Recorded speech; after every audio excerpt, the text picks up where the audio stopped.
प्रिय, आज मैं आपको राजस्थान की प्रवाह प्रणाली एवं उनके झीलों के बारे में बता रहा हूँ। तो राजस्थान की अपवाह प्रणाली एवं या प्रवाह प्रणाली। राजस्थान में बहने वाली नदियों की अपवाह प्रणाली अनुवर्ती प्रकार की है, अर्थात राजस्थान में जो नदियाँ बहती हैं वो ढालों का अनुसरण करती हुई बहती हैं। अतः इस प्रदेश के आर्थिक विकास में नदियों का विशेष महत्व है। राजस्थान की नदियाँ केवल सिंचाई के लिए ही नहीं, बल्कि यहाँ राजस्थान में की बहने वाली नदियों से जल विद्युत भी प्राप्त की जाती है। इसके साथ साथ मछली पालन के लिए भी नदियों का उपयोग किया जाता है। अच्छा, राजस्थान की भूगर्भीय संरचना, अरावली पर्वत श्रृंखला और महान भारतीय जल विभाजक की उपस्थिति के ने राजस्थान की अपवाह प्रणाली को अत्यधिक प्रभावित किया है। अतः राजस्थान में महान भारतीय जल विभाजक नदियों के जल विभाजन को बंगाल की खाड़ी तथा अरब सागर की ओर दो भागों में बांट देती है। यह जल विभाजक अरावली के अक्ष के सहारे सांबर झील से अजमेर के दक्षिण तक विस्तृत है।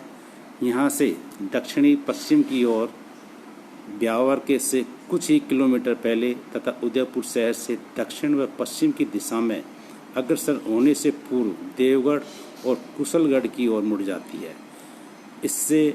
इसके आगे उदय सागर को पीछे छोड़ती हुई ये पश्चिम की ओर बढ़ जाती है। तत्पश्चात दक्षिण पूर्व की ओर मुड़कर बड़ी सादड़ी तक पहुंचती है, जहां से यह पहाड़ियों के रास्ते को छोड़ती हुई चित्तौड़गढ़ में छोटी सादड़ी तक से प्रतापगढ़ की ओर चली जाती है।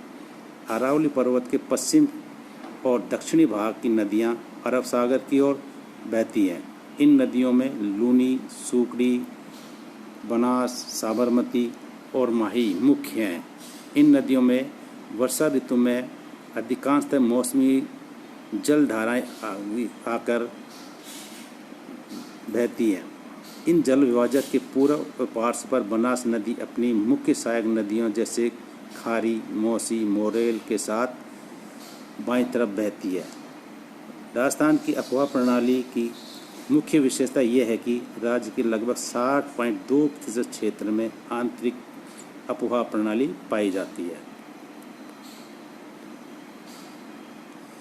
प्रवाह के अनुसार राजस्थान की अपवाह प्रणाली को 3 भागों में बांटा गया। वे नदियां जिनका जल अरब सागर में गिरता है, तथा दूसरी वे नदियां हैं जिनका जल की बंगाल खाड़ी में गिरता है, और तीसरी वे नदियां जिनका जल किसी सागर में न गिरकर केवल आंतरिक भाग में या में ही समाहित हो जाता है या वहीं रम जाता है। तो इस प्रकार के प्रवाह को आंतरिक प्रवाह कहते हैं। अरब सागर की ओर बहने वाली नदियाँ। अरब सागर की ओर बहने वाली मुख्य नदियों में लूनी नदी मुख्य नदी है।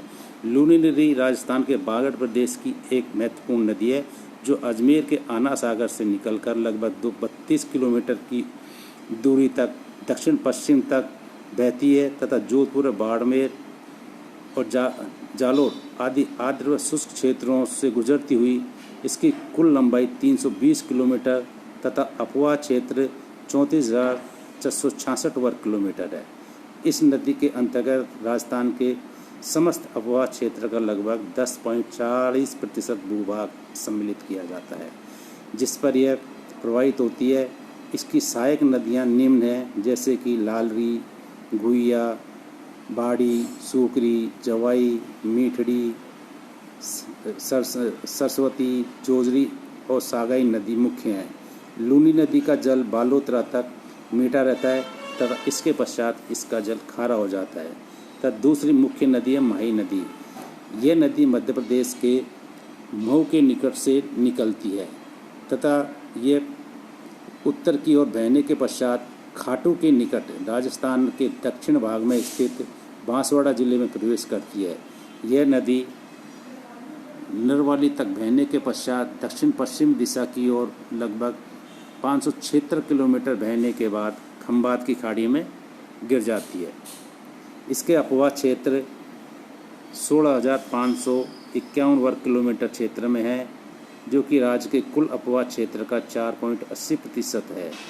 यह बांसवाड़ा एवं डूंगरपुर की दक्षिणी सीमा बनाती हुई तथा इसकी सहायक नदियां हैं मोरेल सहायक नदियां हैं। जैसे कि सोम है, जाखम है, अनास है, मोरेन है आदि हैं। पश्चिमी बनास अरावली के पश्चिमी ढालों से निकलकर सिरोही जिले में बहती हुई ये नदी कच्छ की खाड़ी में गिरती है। इसका अपवाह क्षेत्र 2837 वर्ग किलोमीटर है। इसके बाद है साबरमती नदी। यह नदी उदयपुर जिले के दक्षिण पश्चिम भाग से निकलकर गुजरात में होकर बहती हुई खंबात की खाड़ी में गिर जाती है। इस प्रकार अरब सागर में गिरने वाली मुख्य नदियों में लूनी, बनास, माही, साबरमती मुख्य नदियाँ हैं जो राजस्थान के दक्षिणी भाग या दक्षिण पश्चिमी भाग से निकलकर पश्चिम की ओर बहती हुई अधिकांश नदियाँ खंबात की खाड़ी में गिर जाती हैं।